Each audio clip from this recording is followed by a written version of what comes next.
Selamat pagi, kembali lagi dengan saya Joro Joni Rombe. Kali ini saya mengulas mengenai Rasman, Bung Rasman yang telah bertemu dengan Pak Jokowi sebagai pengacara Bang Egy. Dia akan memaparkan semua alasan statement yang disampaikan oleh Bang Egy dan apa maksud dari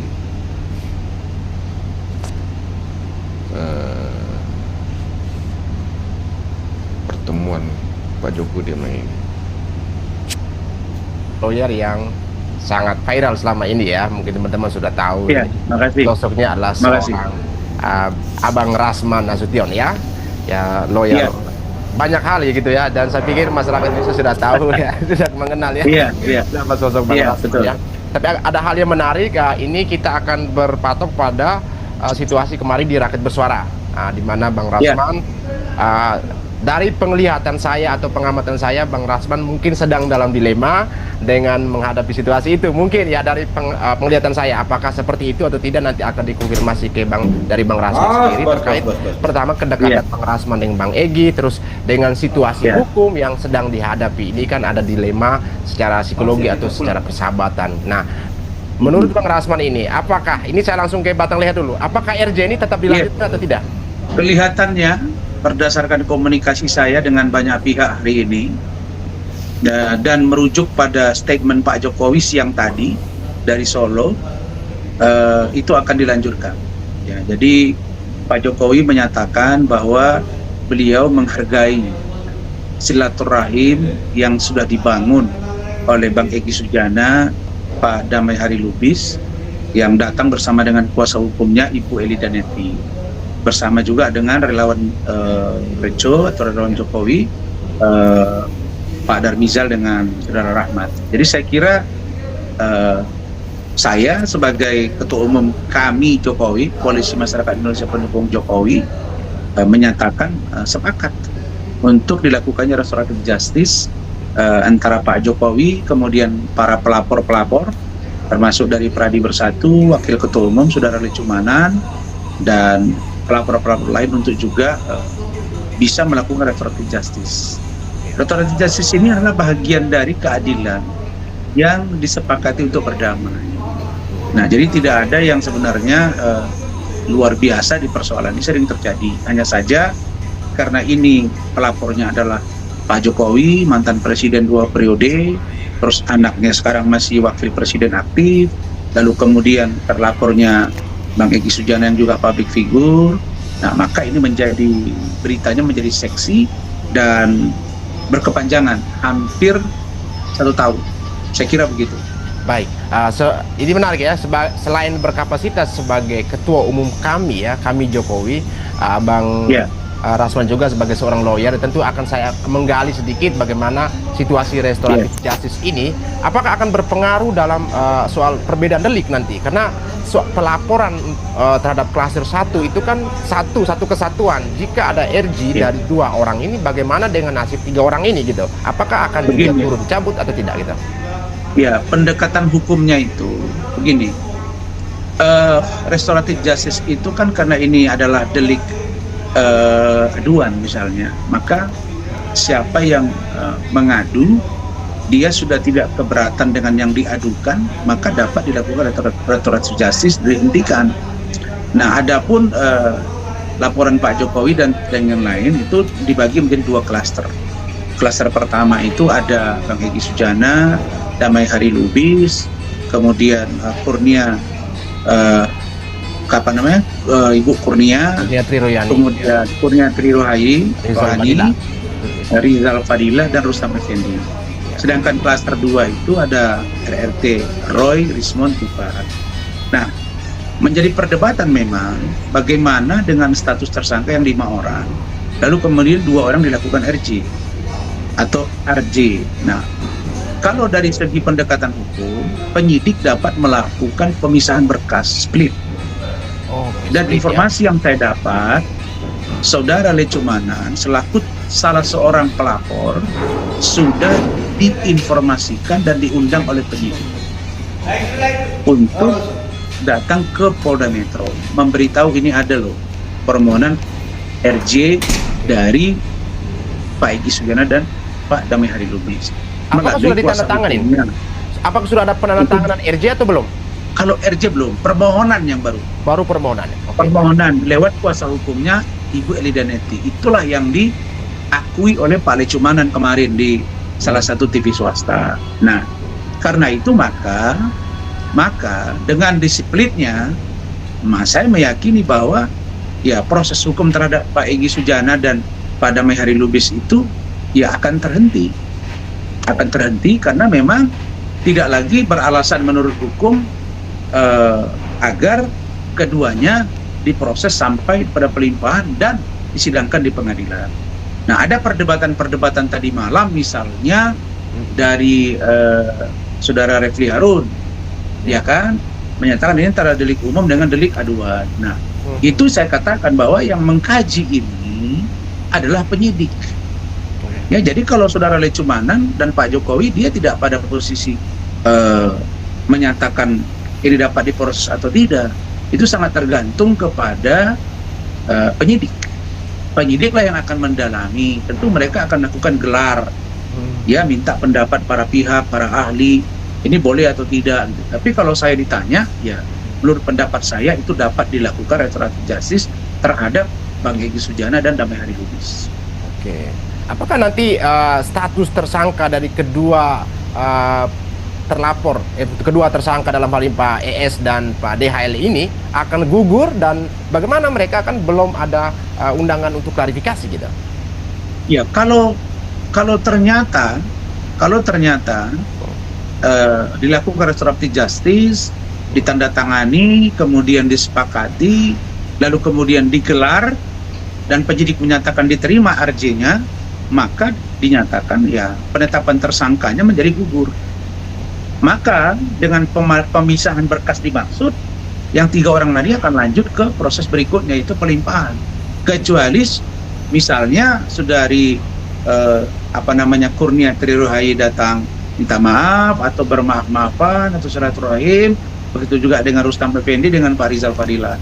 Ya, mungkin juga kepada Suryo, Rismon dan Tifa. Ya, kita kan sebenarnya berharap mereka ini sudahlah, tidak usah lagi kita menggelindingkan bola panas ini menjadi informasi yang digoreng-goreng, jadi informasi yang seksi.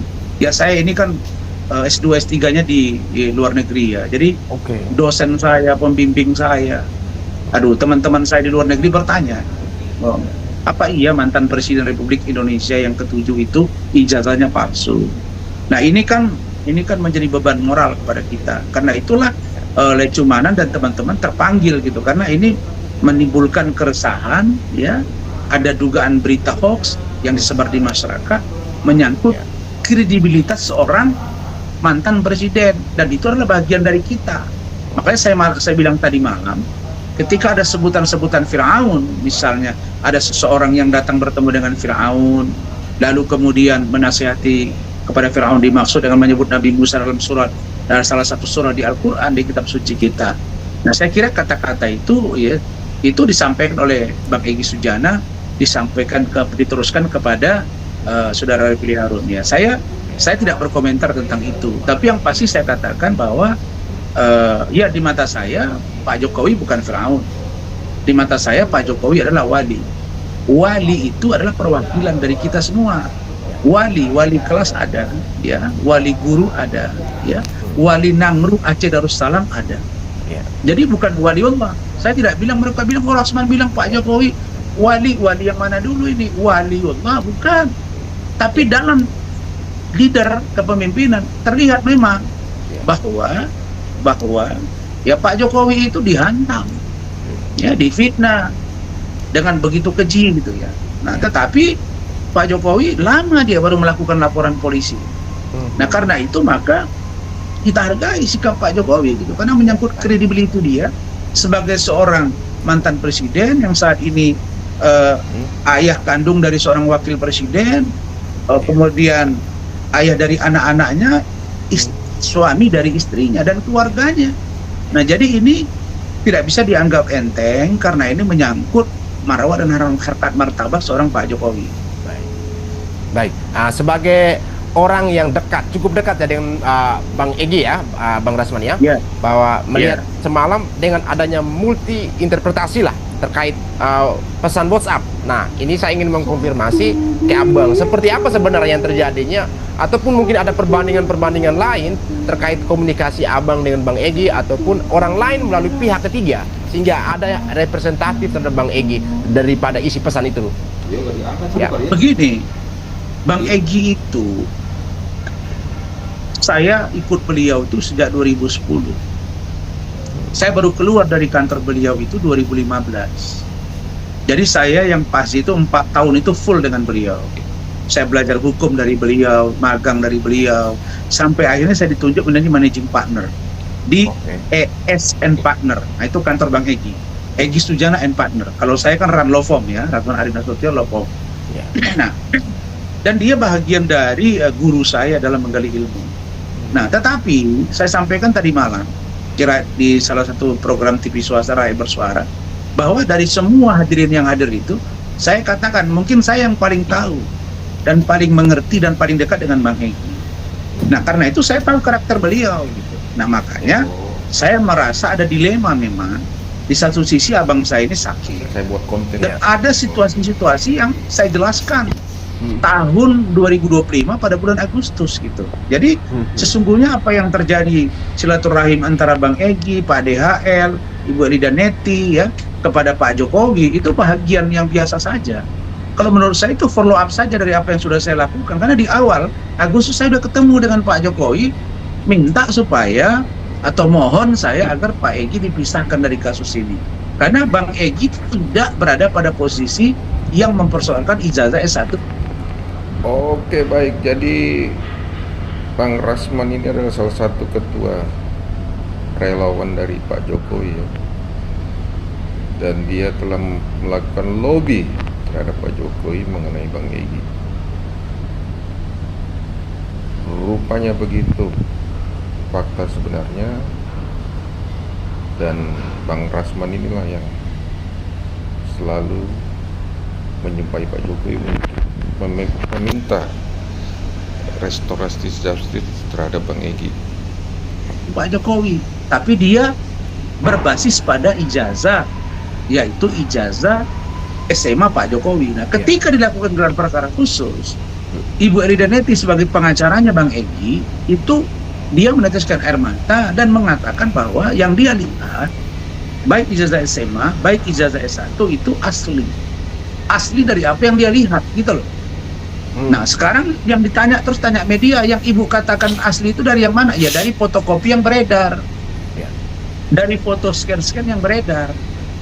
Kira-kira dari gambaran misalnya Dian Sandi gitu kan, yang dipost oleh Dian Sandi. Nah ini, dari gambaran ini, lalu orang-orang yang ada di grupnya TPUA dan di grupnya Roy Suryo, karena mereka ini dua juga sebetulnya. Kalau mereka di status hukumnya 2 klaster, di dalam penerapan hukum pembelaan pun saya tengok 2 klaster.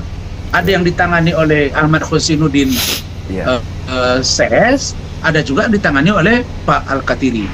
Nah, jadi tekanan publik kepada Ibu Ida ini dan kecurigaan itu membuat Bu Ida ini menjadi bertambah, dia merasa tersudut dan dia tersinggung. Sehingga keluarlah kata-kata di beberapa media, dia mengatakan bahwa saya bukan termul. Nah, termasuklah saya dikatakan, saya membela Bang Rasman, saya sudah seperti keluarga dengan Bang Rasman, tapi dia mengatakan dia termul. Nah, saya sebetulnya agak komplain juga, kenapa saya bilang termul. Saya nggak pernah mengatakan nama saya termul. Kalau orang mengkonotasikan termul itu kan image-nya kan negatif ya, ternak kira-kira gitu ya, hewan, binatang gitu. Saya bilang tidak, tapi ada yang bilang dipelesetkan ketika ditanya, Roy, oh itu kan termulia. Oke, boleh saja untuk berdalih gitu, tapi orang kan ngerti kan, you punya maksud tuh apa gitu, mensreanya apa kira-kira begitu. Nah, jadi saya tidak melihat pada aspek benar dan tidaknya masalah ini, Rinda. Yang saya lihat adalah Bang Egy sakit, stadium 4, konsentrasi perobatan. Jangan lagi dia ikut dalam persoalan ini. Nah, Bu Ida memperjuangkan itu. Bu Ida Neti ini, Alida Neti ini memperjuangkan agar dia satu cekalnya dicabut, bisa berobat ke luar negeri, dan mengajukan surat restoratif justice. Nah, dari poin ini, saya menganggap bahwa silaturahim itu telah berjalan. Jadi tidak perlu ada yang harus kita gadohi lagi, apakah ada permintaan maaf atau tidak. Tidak penting. Kalau orang sudah datang ke rumah kita, sebelumnya kita ada masalah, artinya berbaikan kan. Nggak mesti diucapkan, Pak, saya mohon maaf ya, saya maafkan Anda. Wah, itu saya kira yang gitu-gitu tuh kayak main kelereng tuh masa anak-anak kecil kita dulu. Saya ambil kelereng kau ya, saya balikin berantem, balikin. Nah, nggak gitu-gitu. Ini kan mantan presiden, ya, yang Oke, baik. Kalau kita berbicara mengenai termul, saya kira tidak masalah mau didefinisikan ternak Mulyono, itu lebih baik, karena mari kita buka-bukaan saja yang mana pengikut Pak Jokowi, yang mana relawan Pak Jokowi, yang mana pendukung. Jadi satu tidak masalah, daripada kita sembunyi-sembunyikan. Bagus kita dijuluki sebagai termul. Saya bangga menjadi termul. 2 periode mengurus negara ini 280 juta, dan 1 orang Egy Sujana dan Damai Hari yang juga public figure, yang tentu mereka bicara dari heart to heart aja, lewat mimik ya, lewat face misalnya ya, lewat kedipan mata misalnya, bisa kelihatan bahwa ini sudah kita clear. Nah, ibaratnya itu udahlah, kita sudah ya kembali seperti semula. Kan sebenarnya Bang Egy itu pendukung Pak Jokowi ketika Pak Jokowi maju 2012 menjadi calon gubernur DKI Jakarta. Oh, begitu sebenarnya. Dan juga kan salah satu kantor hukum Bang termasuk Egy di Solo itu kan pendukung Pak Jokowi waktu oleh Pak Jokowi dulu ya, kalau nggak salah ya. Pilgub DKI Jakarta. Infonya begitu. Karena kecewa mungkin Saya tidak jadi sampai tahu tentang itu, tapi saya katakan bahwa Bang Egy itu saya paham betul karakter beliau. Nah, begitu juga dengan Ibu Elida Neti, saya tahu beliau. Ya, jadi yang saya Oke, baik, kita sudah menangkap apa yang dimaksud dengan Bung Rasman, bahwa sebenarnya kejadian sebenarnya ini ada kelompok-kelompok tertentu yang menginginkan masalah ini terus berlanjut. Contohnya seperti Roy Panci dan gerombolannya dan lain-lain. Tapi kita akan lihat nanti di persidangan, akan terungkap semua di persidangan. Siapa sih sebenarnya Roy Panci dan gerombolannya ini? Siapa sih di belakang mereka? Saya kira begitu aja.